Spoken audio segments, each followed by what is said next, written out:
演讲的第一个演讲嘉宾呢是 Richard Kelly， 他是来自宏达理财，他将演讲的题目呢是全球投资。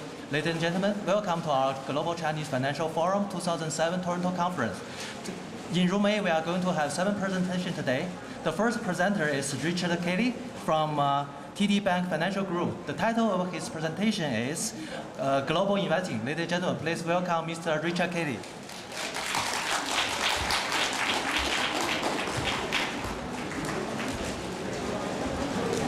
Thank you very much for having me here today.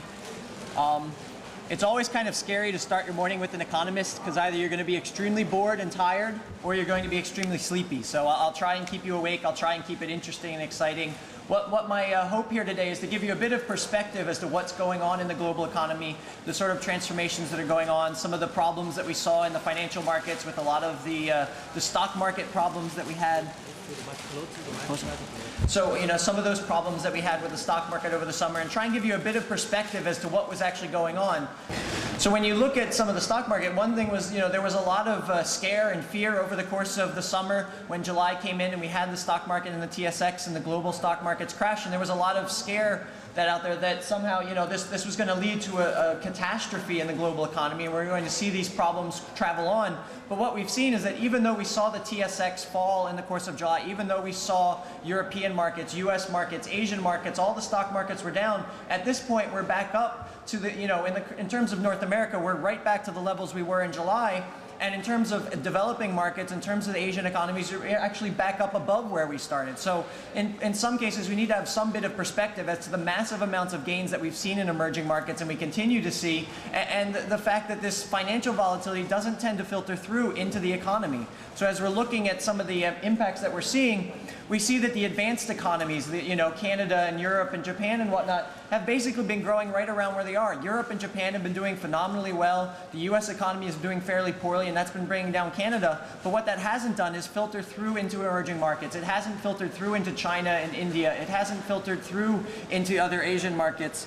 And so as we start to look around, what we're seeing is that North America is probably going to keep slowing as we get into next year. We've got the high Canadian dollar factoring down on Canada. We've got the fact that the US housing market is still working through some issues. They aren't nearly as bad as some of the things that get reported on television would have you believe, but they're certainly enough to bring down the US economy and slow down growth to around a 2% pace as we're going around next year, as opposed to probably the 3% growth rate that you tend to see in the US economy.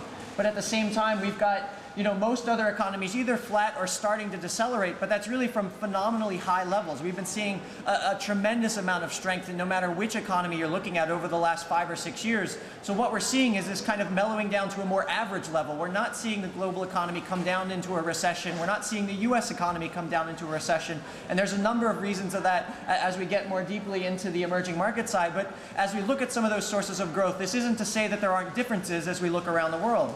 So if we're looking at the United Kingdom, if we're looking at Australia, we're seeing a bit of a balance in the economy. There's strong investment, there's strong consumers, there's strong trade flows. The same can't be said if you were to look at Canada and the US right now. In Canada and the US, you're talking about an entirely almost consumer-led expansion. There is some help from trade on the US side because of that weak US dollar, but for the most part, what you're looking at is a strong US and Canadian consumer that are keeping those economies going and making up for some of those weaknesses that you're seeing on the investment side. When you look at other Eurozone and Japanese economies, obviously in Japan you've got the issue that interest rates are near zero, so there you've got the investment boom that continues to go on there and really has been the driving factor in the economy. We've seen a lot more volatility in the Japanese economy, and that's really because when you have growth so tied to investment, investment tends to be rather volatile. So because of that, you've got the Japanese economy growing well above, on average growing well above where you tend to see it, but it does tend to be volatile. So last quarter we saw the Japanese economy contract, and this quarter we'll probably see a sizable expansion. So there is a lot of volatility, there are a lot of differences as we look around the global economy. One thing to keep in mind though, certainly emerging markets are becoming a more important part of this, but you can't discount the US economy, and we don't do that either. When you look at the US, it is still a driving factor. You're still looking at about 7 to 8% of the global economy's global economy's exports still go to the United States. So US consumers are still an important factor for driving foreign economies.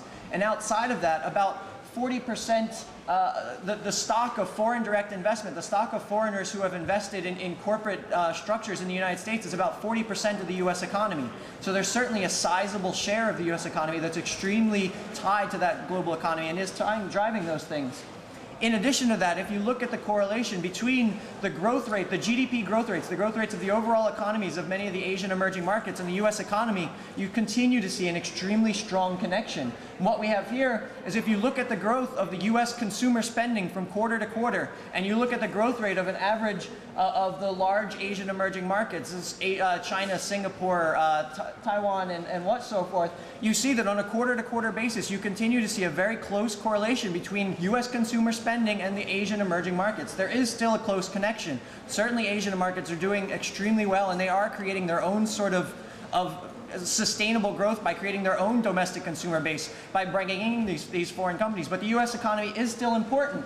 But that said, we are seeing this transition going on in the global economy right now. You are seeing for the first time emerging markets make up a larger share of the global economy than do the OECD countries, the 30 most advanced industrialized countries with the US and Canada and whatnot. So you are seeing this transition going on in the global economy, and it's important to take account for that. Because we aren't in an era anymore. It used to be the case that when the US sneezed, the world caught a cold. But what we're seeing now is that the US economy is slowing down, but you can't export a house. So the US economy's weakness is driven by the housing market. But the last time I checked, no one has bought their house and brought it with them to China. No one's brought it with them to Japan or Europe. You don't bring a house with you. You bring lots of other things, but the weakness in the housing market stays in the US. And as long as that doesn't filter through into US consumers, that doesn't get through into the global economy, and that's exactly what we're seeing right now. So as we look at emerging markets, it's important to try and give ourselves a sense as why is it that emerging markets aren't going down this time? We know that we were sitting in '97 and looking at the Asian financial crises, and there was a lot of concern as the US started to slow down now. We were going to see a rebirth of the Asian financial crisis, and we haven't. We've continued to see China grow, and in fact, lots of concerns domestically in China that it's growing too fast, and there are issues trying to slow it down. But there are a lot of issues that are going through. When we look, for one, is the commodity boom. What you're seeing now is that in the past, lots of growth in emerging markets, and China tended to be tied directly to trade and directly to that US consumer. But what you're seeing now is it's not just this straight play of exports. What it is an actual industrialization. There is a growth and a change going on the ground, as many of you are well aware.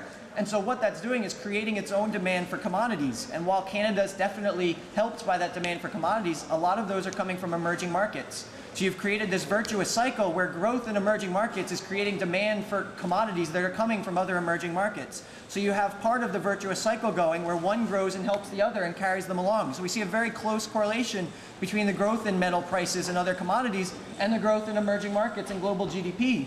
The other side is the change in the way that manufacturing is done. I mean, it used to be, if you were in the United States in the 1980s, there was this vast concern that Japan was going to buy out the world and that there would be no more countries. There would just be the Japanese corporation that would own everything in the world. And, that sort of died away, and we've seen that kind of be replaced by this fear that somehow China is going to buy out the world.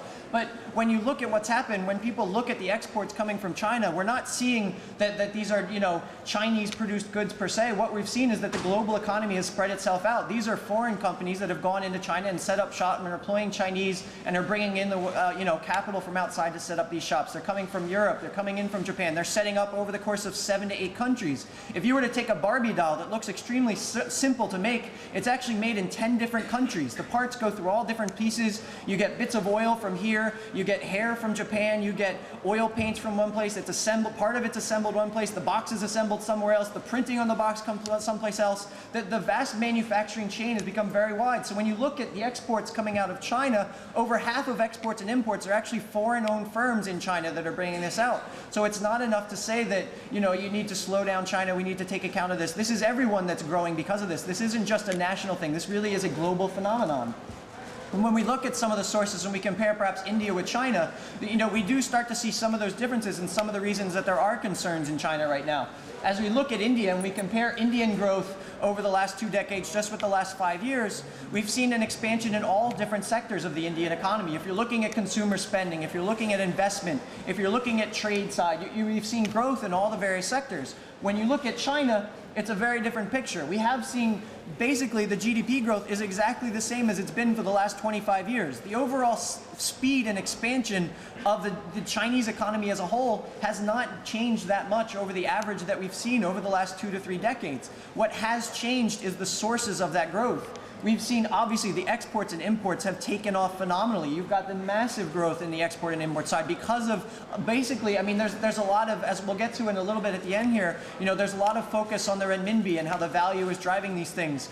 For me, it's not the exchange rate that's driving these things. If you want to see what was really driving this to a point, it was a lot of the tax incentives that were there that the government had put in place to attract these businesses and attract these companies. So that drove a lot of them in there, and we saw some of those taken away in the course of July 1st. So we'll probably see it start to balance out. The government is aware that they need to slow some of these sides down, but because of that, we've seen a massive growth in the exports and import side, a massive growth in savings, and because of that massive growth in savings, we've seen the consumption side down. Consumer spending hasn't been growing where it is, and the Chinese government is really trying to get that moving. They are trying to get that side because that would be the last part of the puzzle. You can keep this virtuous cycle going for a while. You can keep that commodity boom feeding into emerging markets, but eventually what you need is that domestic consumer base, because that's the stable side of the economy. Just like in the US economy, it continues to grow a little bit every quarter, quarter after quarter. It's very rare to have consumer spending slow down, whereas investment can be extremely volatile. Trade can be extremely volatile. It's extremely dependent on what's going on in other countries. What we're seeing is the country trying to get that consumer base built up again. So as you look, we've had this massive boom in savings in China. There has been a tremendous amount of savings going in, and partly for individuals as they're getting older and trying to save and prepare now that the government isn't necessarily going to take care of the pension side of things, but also just because of that massive amount of investment and massive amount of growth. Obviously, there's a tremendous opportunity to earn a lot of rewards by investing in China right now, and so lots of people are doing that and hoping that the rewards eventually will feed back into their spending in the future and they'll be much wealthier for it, and that's exactly what we're seeing. But we're also seeing other developing countries start to try and mimic China. They're trying to learn from that example. I mean, we've always gone through these cases. If you go back into the 70s and 80s, whoever were the success cases, at first it was the Asian tigers, and everyone tried to copy them, and they learned what not to do by looking at Latin America. They learned what to do by looking at the tigers, and they started to copy it, and they learned, you know, well, they couldn't copy everything, but they tried to do their best. Now everyone's looking to China. They're trying to copy that. They're trying to save a lot. They're trying to put into this investment. They're trying to get the industrial side of the economy going and to build up that base. So we're seeing them try to do it. They're also looking at the mistakes of the past. They're looking back at those Asian financial crises and the other emerging market crises in the 90s and saw what happened when they didn't have that domestic base. What they had was a financial center, and so you had money coming in, and it was extremely easy to call up your investment advisor at the end of the day and say, I'm scared, sell everything and get it out. And that's exactly what drove a lot of the fears in the 90s. You had this money fly out all of a sudden, then you had the exchange rate go off, and that led to a lot of debt problems. It led to a lot of dislocation in the economy. But what we're seeing then is that they're accumulating vast amount of reserves so that they don't have to worry about this problem. You know, there's lots of, the Chinese accumulation of these reserves has always been raised as a sort of, you know, a bone of contention in the US. There's certainly a tremendous strength to it. When you look at what's going on right now, they don't need to worry as much about these capital flows. It does seem to be reaching a point though now, I mean, certainly all this money that goes into reserves is basically like a war chest. It's the money that you stick under your mattress and you save it for a rainy day. You need to have some of it, but it might be reaching that point now where that investment could be going to more productive purposes in the economy. But the issue for the Chinese government is, how do we still manage that exchange rate, given that so much of the growth is tied to exports? How do we let the exchange rate appreciate so that we don't have to accumulate so many reserves, so that interest rates can be more conducive to consumer spending? And there's a bit of a question, how do we get out of this? It's been great to get growth growing, and there's the end game of how do we exit this? How do we work this out? So that's kind of what they're working through. But at this point, it's a tremendous source of strength in terms of the reserves that we're seeing and in terms of how we're seeing it pass along into other emerging markets. When you look at Thailand and you look at the recent coup, you see almost no impact on the currency yet ever. Investors are much more secure about going into emerging markets. They're much more educated, and they feel much safer given those reserves are there, that even when there's a small domestic hiccup in the economy, they know that things can work themselves out and go by.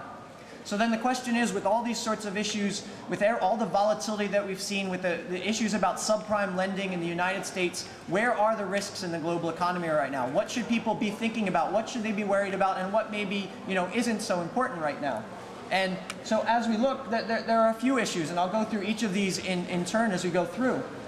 The mispricing of risk. Central banks have been going on for years and years now, warning of exactly what happened over the summer, trying to tell people that, look, you're going into these risky investments, but the return doesn't match the risk. Even in emerging markets, we've seen the returns for emerging markets now fall below some of the yields on US corporate bonds. I mean, certainly, you know, there's some reason to think that there probably is a little bit more risk. There should be a little bit more return for going into these things. But part of it is fed into the fact that you've had such a that savings boom in China and other emerging markets. All that cash has had to go somewhere. So just like when it goes into the Chinese stock market and drives up those prices, it's because there's a lot of cash sitting there that's trying to get in, and it's pushing up the prices. The same thing happens in the global economy. It goes into these global bonds, it goes into these stock markets, and starts to reduce that risk premium that people are getting for the risks that they're taking. So there is still some room. We saw that risk, repricing going on over the summer, but it's certainly at much better levels now, and we're just trying to work out and try to get a bit more clarity as we work through this. The other side is in terms of the industrialization boom in China. You know, we have a number of examples. You can go back as far as you want for this. You can go back to the industrialization of the United States and Canada and the United Kingdom. You can go to the more recent ones among, you know, large Asian countries. And the funny thing is they all tend to follow a similar path. They all do tend to go through this point. You see a lot of government intervention and a lot of government direction to get the industrialization going, to get that boom spread around the economy. But at some point, you do tend to reach a plateau. You can't industrialize forever. There is a point where the economy says, you know, I've reached that stage, like I'm adult now, I don't need any more of this capital, I can handle it. And you do tend to get some kind of hiccup there when you reach that point. So this, you know, tends to show that there's some level at investment per capita, there's some level at which, you know, that there's enough investment in the economy, and you need to start spreading out into the service sector. You need to start diversifying that economy, and there does tend to be some sort of you know, speed bump along the way as the economy restructures. So that's certainly something to look forward to. This isn't probably a near term, but this is probably, you know, as we move forward, there may still be some issues as China tries to work through the transition in going itself out. The other is the financial side of China. Certainly, you know, officials are trying to move the country forward. You've seen the advancement of corporate bonds in China now. We're seeing some growth in opening up and trying to merge the Hong Kong exchanges with the Chinese exchanges. Because there certainly is, the financial sector of China has not kept up with the speed at which the manufacturing sector has grown. You know, everywhere you look now, you have cranes going up, putting up new factories, you have businesses coming in, but the financial side in terms of what's driving that hasn't grown as sophisticated as fast. Part of it is the control in the exchange rate, so you don't have the financial derivatives to try and manage all those currency fluctuations. So firms still have some issues to deal with that fluctuation. That's another reason that the government is very hesitant to let the exchange rate move that much. There isn't a financial sector that's built itself up to help control that volatility. So there is still definitely room to grow in terms of the size of the financial market and the way it's worked in with the rest of the economy. And this comes through as we look at, you know, some of the movements in the stock market. The odd thing when you look at the Chinese stock market and relative to growth, typically they should be growing at about the same. The growth in the stock market of a country should be about the same as the growth in the underlying economy, because the companies that are operating in that economy. When we look at the Chinese market, it tends to kind of go off on its own for, you know, 5 or 6 years and then start to go the other way. So over the course of a decade, over the course of 15 years, certainly the Chinese stock market does tend to grow in line with the economy. But over any sort of short-term horizon, you can't look at growth and you can't look at the underlying fundamentals in the market and try and figure out what's going to go on in the stock market. There are a lot of other issues, whether they be demographic, whether they be the structural issues that the government is trying to put in reforms. There are other issues that are much more important for driving the Chinese stock market. And because of these sort of ructions and because of that uncertainty as the market starts to move forward, we're seeing some of those ripples come through. This was back in February when we saw a lot of the we saw a lot of the crash in the Chinese stock market overnight that kind of went through the rest of the economy for a few days and worked itself out. But then we saw a similar issue in May, very, very tiny, little bump in the global economy when the Chinese market took a tumble overnight. And then you have, over the course of July, where you have the financial volatility that came out of the United States economy and the crash there with subprime, and almost no impact as we look around. So, things are definitely getting better in terms of that and trying to integrate. Investors have started to realize that, there are special factors to take into account when you look at the Chinese stock market, and so it shouldn't probably be a driver of global stock markets as we look around. Another issue in terms of this whole globalization phenomenon that we're seeing, that China has become very important, is the importance that China now has in driving interest rates around the world. We've seen that all that capital, all that investment that's flowing out of China and flowing, well, even though the government says there's no money flowing out of China, there is money flowing out of China. So all that money that's flowing out is going into these investments around the world. All of the same thing coming out of India and all these other emerging markets. It's driving into these markets. It's pushing down interest rates to a much lower level. So now if you look at the US housing market and read it in that context, part of what was going on in the US housing market made sense because the interest rates were so low. The interest rates were so low because of all the foreign investment that was flowing in and driving down those interest rates. So the global financial markets, even for those things that can't be exported like houses, is starting to become much more intertwined. So when we look at the growth of home prices in the United Kingdom, in Australia, in the United States, you see these connections, you know, for these places that are that closely tied either to the Chinese economy because of their demand for commodities, because of the investment that's flowing in, you see it filter through into the rest of the economy. And this is an issue for central banks trying to figure out what to do with monetary policy in the United States, the United Kingdom. What do we do when it's not entirely our interest rate setting that's driving these things? What do we do when it's capital flows coming in from emerging markets to set these things? So this is another issue that's filtering through, is this interconnection that's going on in global financial markets right now. And it's certainly an issue as we go forward. So, and one of the last things just to kind of look at here is the issue with the trade deficit. Certainly this is the one that kind of dominates the headlines and dominates the newspapers, that, you know, the Chinese trade deficit with the United States has reached unparalleled levels. And certainly from a political point of view, it is a tremendous risk factor. You know, there are concerns about where, you know, the trade deficit has gone from those political spectrum because they see these products coming from different places. But what's interesting when you look at the kind of pie charts and you compare where we were in 1999 versus where we were in 2006, kind of look at them as two halves. If you look at the left-hand side first, you see that the advanced share of the trade deficit for the US has shrunk tremendously, but it's basically been taken up by the OPEC share. So what you're seeing isn't that the US trade balance with advanced countries is being driven down by China. What it's being driven down by are the large SUVs that need to use a lot of gasoline and are driving this amount of oil imports. So even though oil has gone up, it's not as easy for a US consumer to say, well, I'm just not going to use as much oil. You know, your car needs to get from point A to point B. You can't go downhill forever. So because of that, as the price of oil has gone up, they've had to just pay more for that oil. So that started to drive out part of the side. Now, if you look at the right-hand side, now you look at, you know, other developing and China tended to be reasonably split there between each other. And what's basically happened is that the other developing economies that have been exporting and trading into the US has started to decline while the Chinese share has gone up. This is just a sign of that global integration, those manufacturing chains that have worked their ways in there. So now, rather than something being shipped directly from Indonesia to the United States, it goes through Indonesia, Malaysia, then goes to China, and then goes to the United States. This is just a movement in the market share. This isn't something that's saying China is moving out. It's just saying that the way that global firms have set up, they're exporting from China. The way that the pricing is set up, it's cheaper for them to come from China. If you were to try and fight this on some sort of political grounds and start putting in tariffs as you start to kind of hear murmurings in the political spectrum, all that happens is things get that much more expensive for the US consumer and you hurt the US economy that much more. So it certainly would not be a good thing, but that said, it's certainly a political risk because as we're all aware, you know, sometimes politicians don't do what's best for the economy. So, you know, that there is that risk as we're moving forward and you're looking at these things that, you know, that may take on a life of its own. But certainly when we look at the fundamentals, we don't see any reason for concern in terms of what's going on. It's just a very rapid change that's going on in the global economy. So just to kind of, you know, to recap a little bit of some of these issues as we're looking around, you know, we are seeing, you know, the financial contagion that we've seen in the past is certainly kind of starting to weigh down. We've seen a lot of this massive accumulation of reserves, and that's really helped to insulate a lot of the emerging markets like China and protect them from the, you know, the financial market woes that we're seeing in the United States right now. When we look out and we see, you know, we go back to the 90s and like we said, you know, it's very easy to just call up your investment advisor and say, sell all my assets, give me all my money back. What you can't do is say, call up your investment advisor and say, sell my manufacturing plant in Chongqing, I want all my money back tomorrow. It doesn't work that way. These manufacturing plants that are there for a while. They're not going to be shutting up shop and going out. They're there, it's a long-term investment, and because of this, we're seeing the transition that's going on in the economy, and this is exactly what's going on right now.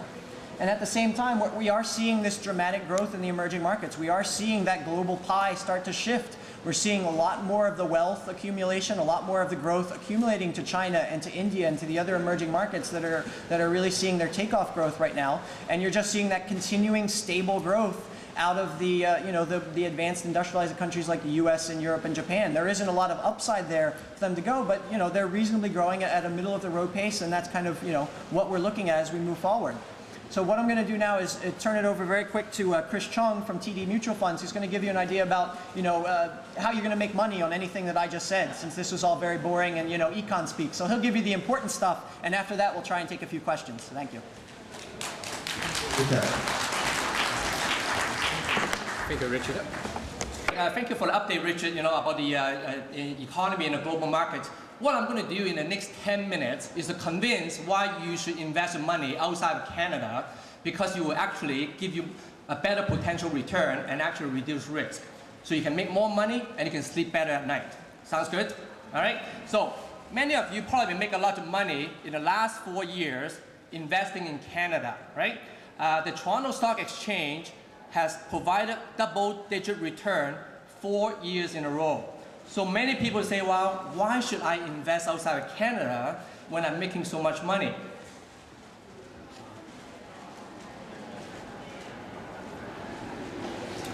This is one of the major reasons why we should look outside of Canada.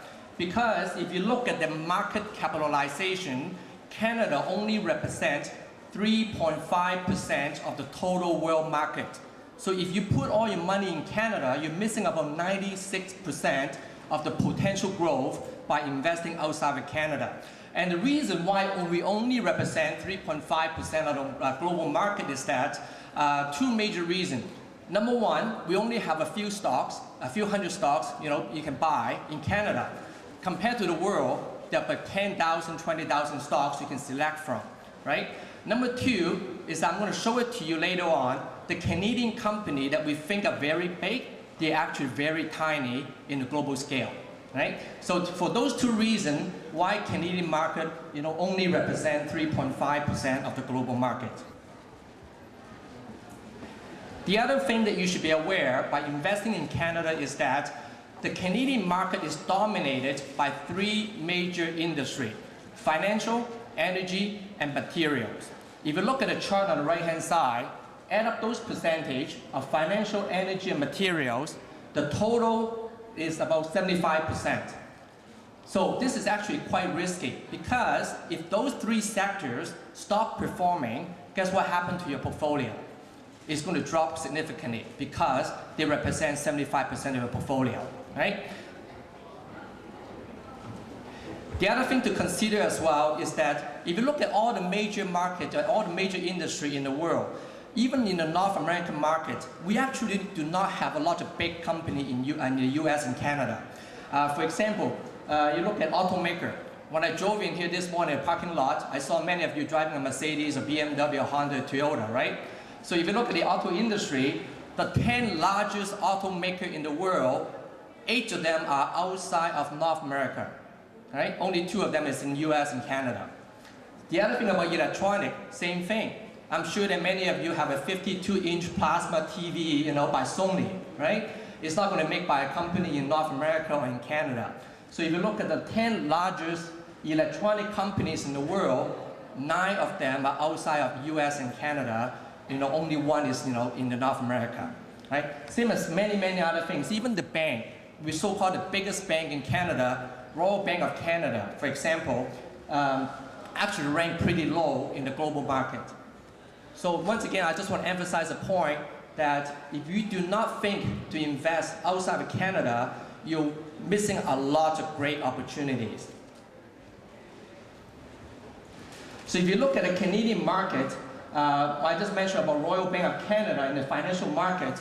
I'm sure that you see a lot of Royal Bank branches everywhere. They have about over 1,100 branches in Canada and over about 10,000 employees. And they're pretty big. But in the global market, Royal Bank actually ranked number 26 compared to any other banks, in Japan, in Europe, etc. What other company we can look at? Shoppers Drug Mart. You see them every single corner right now. And a pretty big consumer staples company in Canada, but they rank, once again, 57 in the world. So once again, I'm going to keep repeating myself. If you only invest your money in Canada, you're missing a lot of great opportunity. The other example I always use is Rogers. How many people have a Rogers cell phone right here? Yeah, quite a few, right? And I'm sure that some of you have been to the Rogers Center to see a baseball game. You think that Rogers is everywhere, and they're actually really big. they have over about 12,000 employees in Canada. But in the world, they rank number 14. The number one communication company in the world is called Vodafone. And they're about 3 or 4 times bigger than Rogers. So if you don't invest the money into Europe, you're missing some great opportunities. I love this slide. I'm going to take a couple minutes to explain this slide because it's really critical what this is telling you here. What we're looking at is the 10 largest markets in the world for the last 26 years, from 1980s to 2006. 2 things we're looking at here. We're looking at which market is the top performing market in each year, and number 2, how Canada ranked in that particular year. For example, if you take a 1980, the best performing market in 1980 was Italy. And at that particular year, Canada ranked number 6 amongst the 10 largest markets. Make sense? All right? Now I'm going to give you guys an eye test to see, can you count how many times Canada finished number 1 in the last 26 years? Twice, right? Fantastic. So how many times, I'm going to ask again, how many times the US finished number 1 in the last 26 years? Once. So this is quite amazing because if you just leave all your money in Canada and US for the last 26 years, you were only making top performing return 3 times out of 26 years.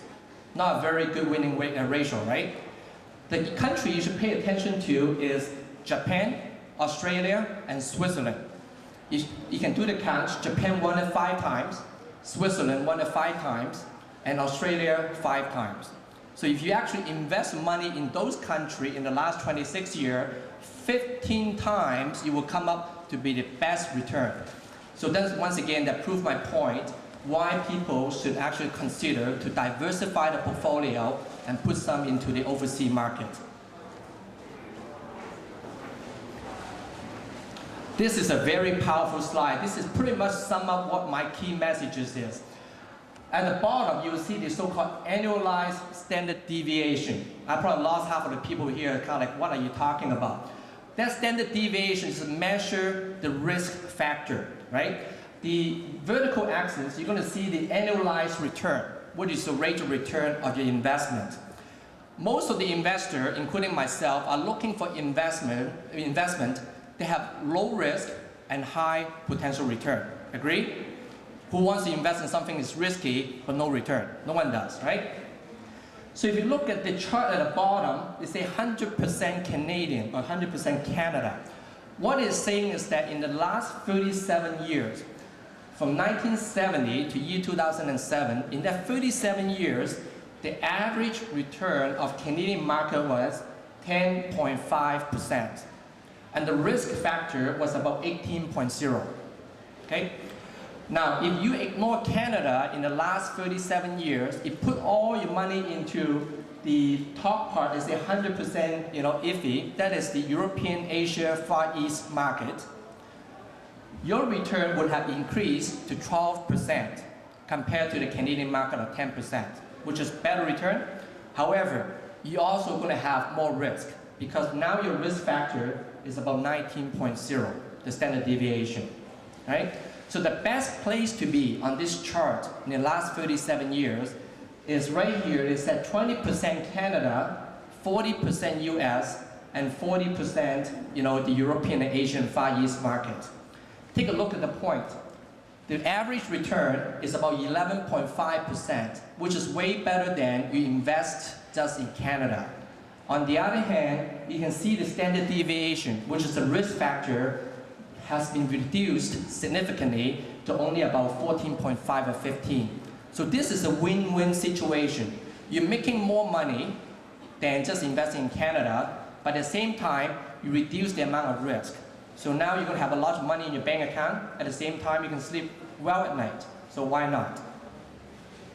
Any questions so far? Good? Not bad, eh? Using someone else's presentation.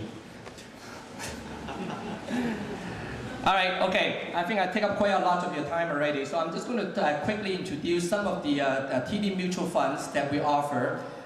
Those are all new funds. When I say new, they were actually introduced in September 2006. So they have about 1 year history. One thing about that, I mentioned some of the company like Honda, Toyota, Vodafone. All this company, when you go and try to buy them, you might not be able to buy them, from Canada. So you have to rely on, like a mutual fund, like an international global mutual fund. The fund manager can buy it on your behalf. A couple of things I also want to point out here is that some people might have a question, what is the difference between a global mutual fund and international mutual fund? There's a slight difference. International is including everything except North America. Global mutual fund is including everything including North America. And this is quite critical because when you look at your portfolio, if you already have US and Canadian mutual fund, then you should look at international mutual fund to balance your portfolio.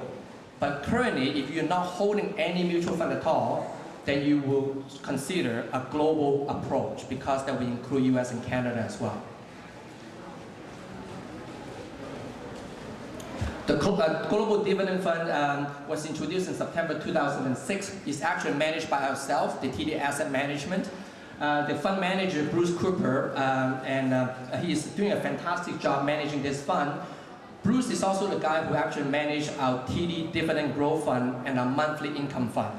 Then those two funds are top performing mutual funds in Canada. In fact, in 2005, both the Dividend Growth Fund and Monthly Income Fund was being named the Mutual Fund of the Year.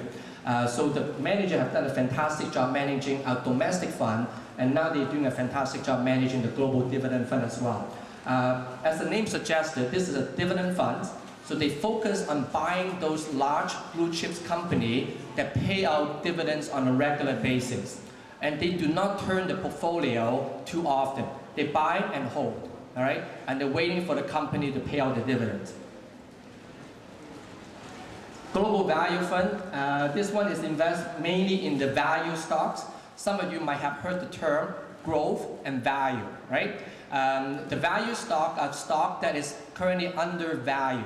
So it could be a stock trading at, let's say, $10 per unit, but the earning is $5, right? So they're making a lot of money, but they are not trading at a very high value in the market. So it's a great bargain. So the fund manager focus on picking those good bargains from the market. So you have a good potential return. The Global Multi-Cap Fund have a fantastic 1 year return. Last time I checked, I believe the return is about 14% since we introduced fund in September 2006. This is a very balanced approach. They focus on companies that have large cap, mid cap, and small cap. Cap is the capitalization. The large cap are companies like the bank, right? They have really large organization. The small cap are the smaller guy, and they have provide very good potential aggressive return. So the fund manager take a very balanced approach. They actually pick stocks in all three categories, so you can benefit from large cap and small cap growth. The fund manager is from T. Rowe Price. His name is Robert Gansler. He's also the guy who managed the TD Science and Tech Fund and the TD Entertainment and Communication Fund. I encourage you to check out the return on the Entertainment and Communication Fund by TD. The return is quite amazing.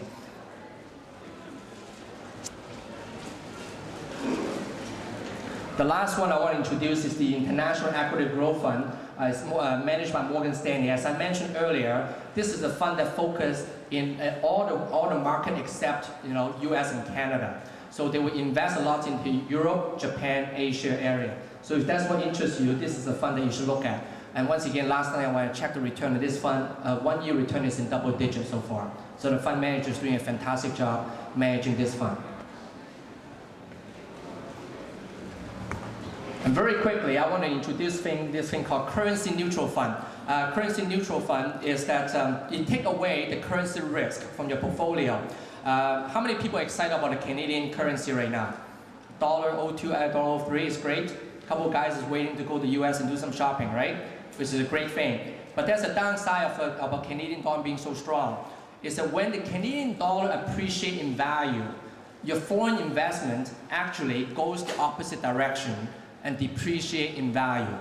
So if you look at the US market this year, the year-to-date return is about 11%. But if you look at your US mutual fund, you do not see 11% return. You're going to say, what's going on to all my return? It might give you 1 or 2%. The reason for that is that the Canadian dollar appreciates so much in value. When they convert the US investment back to Canada, Canadian dollar currency, they couldn't buy a lot of Canadian currency. So that's why your US mutual fund will not give you the same return as the US stock market at 11 or 12%. So remember, when the currency of Canadian market goes up, your value of the US, or the foreign investment actually goes down. But one way to deal with it is called hedging, which is the fund manager will actually hedge against the currency, so they take away the currency risk, so you don't have to worry about that factor. So once again, we introduced about 4 new funds and 1 portfolio that are currency neutral. So even though the Canadian currency keep going up, you will not lose out because of the appreciation of Canadian currency. So something to consider as well. I think that my time is up. We have a Q&A period right now. Oh, okay, that gentleman over there. I think the question is for Richard. Hi, my name is Robert. I don't know who I addressed this to, but this is a very interesting presentation. When short term is good for investment, but I'm just wondering, it's more like comments, right? If we all get this, all Canadians all invest abroad, right? What would happen to the Canadian, industry? Then in the long term, that short term is good, but I think shouldn't it be that all the Canadians support Canadian companies, so they can go globally, then they can become bigger than in your chart, and then you can get things coming in. Well, it doesn't have to be when we say automotive foreign thing, but the thing is, you get the local economy going, right? Rather than we all go and invest. But then what happens? Then I'm supposed to bring somebody from Indonesia to list in stock exchange. If they hear that, then they say, oh, bye-bye. They're not going to be investing in TSX. You see? I think that's a valid question. I think it's a good question. I mean, with all due respect, yes, short term you have money, yes, you have money, but in the long term you have to think also of the country and things. No, that's a very valid comment. The thing is that don't get us wrong. We're not asking you to redeem all your Canadian investment and start to invest abroad. What we are starting to encourage you to do is to consider putting maybe 5 or 10% or 15 or 20% of your investment portfolio outside Canada. The other thing that's interesting is that how many people are beer drinker right here? You might not want to admit that you drink beer, but that's okay. Molson Canadian, is that a Canadian company? Last time I checked, it's no longer a Canadian company, right? Even though you remember they have this commercial, I am Canadian, right? And they are really like a Canadian company, but no longer actually Canadian owned. And I think that your point is very valid, for that point, right? Because if we don't invest in our own country, then the challenge is that someone else is going to own our business, right? So thank you so much for the comment. I appreciate it. Second question. I have 2 questions. One from Richard. You talked about opportunities in China. You said the long-term investors are there for long-term profits. What I'm seeing here in this market is a sustainability issue. A lot of Chinese who are getting out of China because of the high labor cost. So to me, it's a sustainability issue. And one need to look and one need to measure the risk factor taking into account those things. Secondly, you talked about mutual funds. I did hear about private equity funds, not your presentation in any case. But the point is, I've come across a lot of Canadian high-tech companies who see a lot of return on investment outside Canada. But there is no vehicle, sort of an emerging market private equity fund, to support their opportunities and help them provide as a catalyst to go and tap opportunities in emerging market. I really don't know what is your pick, because I know TD is a very, very conservative bank. But again, your experience, your thoughts would be helpful. Thank you. Thank you. Great question. Richard, go ahead. When you're talking about labor costs and things like that, and certainly labor costs are going up in China. People are starting to demand more for what they're doing. But it somewhat gets into this kind of question that comes up in Canada all the time about the Canadian manufacturing sector and how can they compete with China. Things are so much cheaper there. So in some perspective, it's all, in some cases, it's all from your perspective as to where you're coming from. But at the end of the day, what's driving those labor costs is productivity. So, you can only compete by being a cheap source of labor for so long. Eventually that that sort of comparative advantage starts to disappear. And eventually you have to compete on the technology side, you have to compete on productivity. And and if you look at China, they do get that message. They're trying to start through. When they're rolling back the tax incentives that you saw in July, the majority of them went from the low value added companies. They went from the high polluting companies, the commodity driven ones, and are giving more incentives to the biotech companies, the technology firms. So yes, you can only compete so long by being a cheap source of labor, because all of us want more. Every year we ask for a raise. As soon as some country stops asking for a raise, they can compete by being the cheapest source of labor forever. But after that, it's productivity, it's investment, and that's the next step, and that's what you do. So, that's just kind of the next step and the next progression. Another thing one notices in China is basically this reliance more on foreign investment in comparison to India, which is more domestic, rooted and strong to the economy. And again, to me, it's a sustainability. Right. Well, and this kind of goes back to the question that Chris answered and that you had asked just before in terms of investment and why investing there. I mean, you can think of any sort of, when you're looking at companies anymore, there aren't any more companies that are just Canadian, just American, just Chinese. They're companies spread all around the world. So the companies are spreading themselves out, and investors should do as well. When you're making these decisions, you look and you say, as a personal investor, you have two choices. You can invest in something that's going to pay you 2% or 20%. You're going to pick the 20%. And the world economy should do the same thing. And eventually, we only have a limited amount of money. All of us would love to be able to invest $20 million a year. We only have a limited source. So we take that, we put it to the most productive places, and eventually that filters through into everyone else. And so, that's kind of the way that the system tends to work, and it does get through to everyone. And that's the reason why more Canadian firms invest overseas than overseas companies invest in Canada. There's a lot of strength and there's a lot of interrelationships going on there right now. Thank you, Richard. I think that's the Q&A part. If you still have any questions, please go to the TD booth. You can go to this. We cannot do the Q&A right now. Sorry for that. That's everything. Thank you, man.